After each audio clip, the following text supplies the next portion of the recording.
CNN has learned that the Trump administration is now debating whether to release a transcript of the Justice Department's recent interview with her. According to 3 senior administration officials, the DOJ has an audio recording and a transcript compiled from her 2-day meeting last month with Deputy Attorney General Todd Blanche. CNN's Paula Reid joins us now. So Paula, what more are you learning about these discussions over at the White House? So Boris, news of this audio recording and the fact that there are discussions about possibly releasing a transcript, this all comes as the administration continues to face criticism for backtracking on its promise to be more transparent with the Epstein evidence it has in its possession.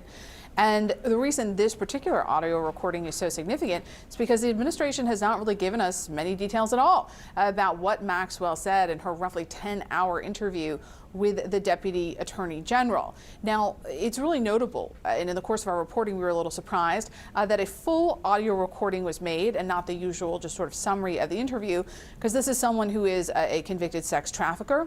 Her credibility has been questioned in the past. She's also been in prison for several years, which doesn't really help anyone's mental state. So now we're told that there are discussions about whether they should release this. Now, if this transcript were to be released, any sensitive information, particularly information about victims, would have to be redacted. But as of now, we are told that no final decision has been made. But now that me, our colleague Elena Treen, and Kristen Holmes have reported the existence of this audio and this transcript, it is unlikely that the pressure is going to let up on the administration over its lack of transparency over this evidence. And Paula, we understand that we just learned Ghislaine Maxwell is now pushing back against the DOJ's effort to unseal grand jury testimony. What is she saying? That's right. Here, this is the Justice Department's request to unseal grand jury transcripts. They made this request in Florida and New York for the grand juries that investigated Jeffrey Epstein. Florida judge denied the request, but in New York, the judge has opened the discussion up to other parties who could be impacted by this, victims and Maxwell, to weigh in here. And Maxwell's lawyer had previously signaled that they would oppose this, but here, in his filing to the court a short time ago, they expanded on their reasoning, writing, quote, "Jeffrey Epstein is dead. Ghislaine Maxwell is not. Whatever interest the public may have in Epstein, that interest cannot justify a broad intrusion into grand jury secrecy in a case where the defendant is alive, her legal options are viable, and her due process rights remain." Of course, they're referring to the fact that she is appealing part of her case to the Supreme Court. But we're also hearing from victims, and it's really interesting, Boris, the victims we've heard from so far, they are not opposing the release of this material. In fact, they're pushing for more transparency as long as, they protect victims. But really what they're asking for is a chance to be able to move on and begin healing. And they have until the end of the day today to weigh in. Paula Reid, thank you so much for that reporting. Brianna? Today, the House Oversight Committee issued nearly a dozen subpoenas for information related to Jeffrey Epstein. The committee is Republican-led, but this is a bipartisan effort that was initiated by Democrats. The committee's subpoena to the Justice Department demands that it provide any Epstein files in its possession with victims' names redacted. The committee also wants to see communications between former Biden administration officials and the DOJ related to the Epstein case. The oversight panel also subpoenaed 6 former attorneys general for closed-door depositions in the coming months, and it's seeking as well depositions from former President Bill Clinton and former Secretary of State Hillary Clinton, along with former FBI directors Jim Comey and Robert Mueller. With us now is Democratic Congressman Robert Garcia of California. He's the ranking member on the House Oversight Committee. Congressman, thank you for being with us. And as we're looking here at Oversight subpoenaing DOJ for the Epstein files, do you expect DOJ to comply, and what do you think will be redacted besides victims' names? Well, first, we're obviously very supportive and glad that the actual subpoena was actually out today. This is something, of course, that Democrats forced a vote on just a couple of weeks ago, and we had the bipartisan support of a few Republicans coming over and essentially voting for our motion. What's really important is that Chairman Comer, in conversations with us, made it clear that we want these files immediately. So the DOJ has now 2 weeks to send over. It's not just files, it's documents, it's videos, it's other materials. The DOJ needs to comply with the subpoena. We expect this subpoena to be complied to. That is in the law. And so we're expecting a response from them very soon. This is a win for the American public and transparency. And most importantly, this is important to center the victims and to get justice for them. Now, as it relates to redactions, we've been clear that our focus is to protect the actual victims. And so, of course, there has to be redactions to protect the young women and girls that have been victimized and sexually trafficked in horrific ways.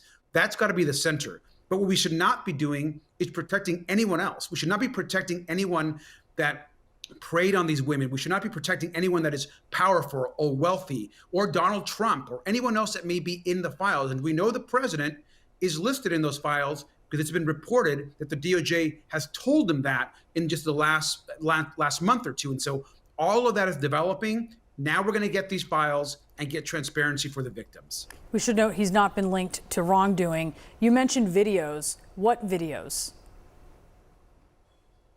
We understand that the Department of Justice and the Epstein files, it's not just paper documents. It's paper documents. No, I understand what you're saying. I'm asking, are you talking about videos of victims being victimized?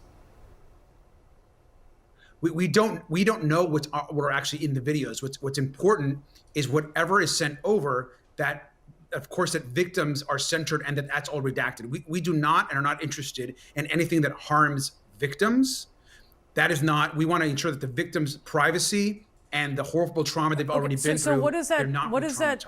What does that look like? What does that redaction look like? Does that look like not getting the video, or does that look like something being blurred out? I mean, what does that look like to you when you're talking about a redaction of a video?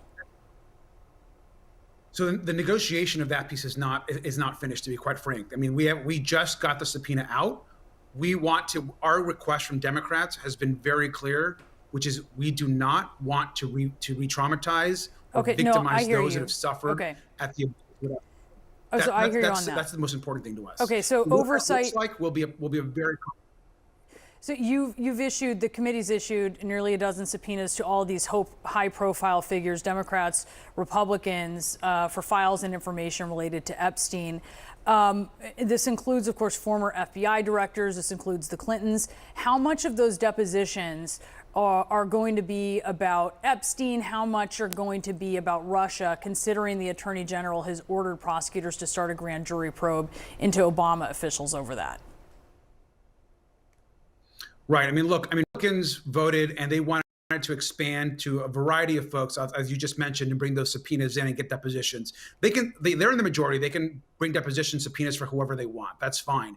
What we want is we want to get the files themselves and ensure that we get that information out and make it transparent to the public.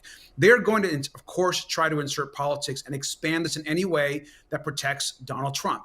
It's very clear from day one that the White House is involved in some type of cover-up. The entire campaign and talk about releasing the files, and then when he has the power to do so, chooses not to do so. We didn't have to issue the subpoena. He could have actually sent out the files on his own and met his own campaign promise. He chose not to do so. So we absolutely expect him to continue to try to play games like he's done with moving Ms. Maxwell to a different prison, perhaps trying to work on some kind of pardon or less sentencing. All of those issues should concern us. Donald Trump is clearly going to do everything that he can to minimize the impact to him. But yet he's involved in the cover-up, and we believe Republicans are helping in that right now. Well, so let me ask you about this. Which is why we want to make sure we get the actual. The Trump administration is considering releasing a transcript of this Maxwell interview that she did over 2 days with the Deputy AG Todd Blanche, who was formerly personal lawyer to President Trump. Do you want that released? Look, I think it should be released, but I think two things are important. I mean, one is everything should be released. It shouldn't be segments of those interviews. The entire transcript or video, whatever is available, should be released to the public. But let's also make something very clear. The person that was handling that deposition was Donald Trump's former personal lawyer. I mean, this deputy AG that folks are talking about was the president's I just said that. lawyer. No, just to be clear, I know we're clear on that, but I have limited time, which is why I want to ask you about this. You said it should be released. Victims' names, yes. Names of those accused. When you're talking about things should be released, I mean, released with redactions, though, I assume. Like, what are you looking for? What concerns do you have? All redactions on the victim. And those who are accused, but nothing's been proven. What do you think there? Look, I think that obviously those are the decisions and the sensitivity that we're going to have to take in these weeks ahead.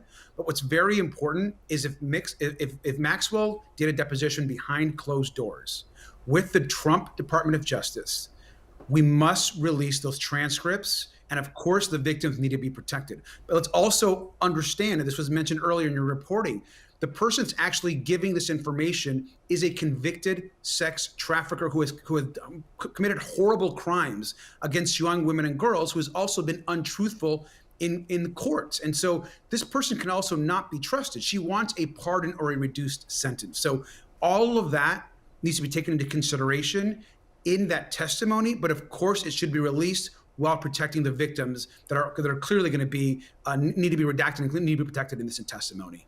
Yeah, she was indicted for perjury, and you have victims who say that she personally participated in their sexual abuse, and we should note that. Congressman Robert Garcia, great to speak with you. Thank you so much.